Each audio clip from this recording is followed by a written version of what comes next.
Hello friends, நான் உங்கள் பருதுமலை அடியன். நம்ம இன்றைக்கி எந்த பதிவு பார்க்கலாம் அப்படின்னா, நம்ம வெள்ளியங்கிரி மலையை பற்றி பார்க்கலாம். வெள்ளியங்கிரி மலை நிறைய ரீல்ஸ் நீங்கள் பார்த்துருப்பீங்க. பிப்ரவரி 1 ஓப்பன் பண்ணுறாங்கன்னு சொல்லிட்டு. இன்றைக்கி இன்று முதல் வெள்ளியங்கிரி திறந்தாச்சு. வெள்ளியங்கிரிக்கு போகிற பக்தர்கள் எல்லாம் மலைக்கு போக ஆரம்பிச்சிடலாம். இன்னிலேருந்து ஓப்பன் பண்ணிட்டாங்க. அதுக்கான பதிவு தான் இந்த பதிவு. இந்த அடிவாரம் நீங்கள் போயிட்டு இருந்தீங்கன்னா இந்த அடிவாரம் உங்களுக்கு தெரியும். இதை பார்த்துருப்பீங்க. நம்ம வெள்ளியங்கிரிக்கு இந்த வருஷம் போகலாம். இதுக்கப்புறம் 4 மாதம் அலோவ் பண்ணணும்னு சொல்லியிருக்காங்க.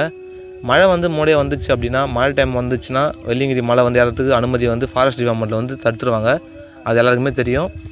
முக்கியமாக வெள்ளியங்கிரிக்கு போகும்போது நிறைய பேர் மேலே போயிட்டு முடியாமல் நிறைய பேர் ரொம்ப கஷ்டப்படுறாங்க. அதனால் முடிஞ்ச வரைக்கும் நைட் டைமில் போகிறதுக்கு பிளான் பண்ணுங்கள். ஏன்னா நைட் டைமில் போனீங்கன்னா வெயில் கம்மியாக இருக்கும். இது மலை ரொம்ப ஹைட்டு அதிகன்றதால, ரொம்ப லாங் போகணுன்றதால நீங்கள் பொறுமையாக தான் ட்ராவல் பண்ணி போக முடியும். ரொம்ப வேகமாக போக முடியாது. முடிஞ்ச வரைக்கும் இந்த பதிவை நிறைய பேருக்கு ஷேர் பண்ணிவிடுங்க. உங்கள் ஃப்ரெண்ட்ஸ் எல்லாருக்குமே இந்த பதிவு ஷேர் பண்ணுங்கள். நிறைய பேருக்கு வெள்ளியங்கிரி எப்போ ஓப்பன் பண்ணுறாங்க நிறைய பேருக்கு தெரியாமல் இருக்குது. இந்த பதிவை நீங்கள் அமுச்சு விட்டீங்க அப்படின்னா அவங்களும் தெரிஞ்சுக்குவாங்க ஃப்ரெண்ட்ஸ். நம்ம அடுத்த பதிவில் பார்க்கலாம் ஃப்ரெண்ட்ஸ்.